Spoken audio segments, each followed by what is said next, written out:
Guys आपने बहुत बार English के अंदर लीगल टर्म्स जो लैटिन के अंदर होती है बहुत बार सुनी होगी। तो आज हम सीखेंगे उन लैटिन टर्म्स को और उनके मीनिंग को। तो चलिए इस वीडियो को स्टार्ट करते हैं। फर्स्ट लीगल टर्म है सुओ मोटो। सुओ मोटो एक लैटिन वर्ड है जिसका मीनिंग होता है ऑन इट्स ऑन। देखिए, यूजुअली इसे लॉ के अंदर यूज किया जाता है कहने के लिए ऑन इट्स ऑन। इसको एग्जाम्पल के जरिए समझते हैं। High court has taken the case suo motu, यानी कि हाई कोर्ट ने केस सुओ मोटो लिया है, यानी कि ऑन इट्स ऑन ट्रांसफर किया। द नेक्स्ट लीगल टर्म है एक्स पार्टे। देखिए, एक्स पार्टे टर्म का मीनिंग होता है ओनली वन साइड। जब भी कोई कोर्ट एक्स पार्टी डिसीजन लेता है वहां पे वो डिसाइड करता है दूसरी पार्टी को सुने बिना। तो कोई भी डिसीजन आप इसे अपनी जनरल लैंग्वेज में भी कह सकते हो। मेरी फैमिली ने एक्स पार्टी डिसीजन लिया मेरे भाई के फेवर में, यानी कि मुझे सुने बिना। X party means only hearing one side. अगर हम थर्ड लीगल टर्म की बात करें, ये है prima facie.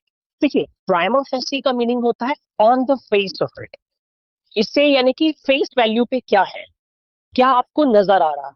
For example, prima facie the case appears to be a murder case, यानी कि ऑन द फेस जो भी हम देख रहे हैं फेस वैल्यू के हिसाब से कि ये मर्डर केस नजर आ रहा है। तो I hope you have understood prima facie कैसे यूज करते हैं। The next word is locus standi. देखिए, लोकस स्टैंडाई का मीनिंग होता है right to be heard. Right to be heard मतलब कि आपका राइट क्या है इस केस, मतलब आपकी लोकस स्टैंडाई क्या है। मान लीजिए अगर मैं आपसे पूछता हूँ कि what is your locus स्टैंडाई in this case. मान लीजिए दो आदमी का डिस्प्यूट हुआ और एक तीसरा आदमी आया, मैंने उससे पूछा what is your locus स्टैंडाई in this case, यानी कि उसका क्या राइट है इस केस में सुना जाने के लिए, मैं उसको क्यों सुनूं। तो for example, I can say that और I can ask a person what is your locus standi. और लास्ट वर्ड है एड हॉक। एड हॉक का मीनिंग होता है फॉर दिस पर्पस।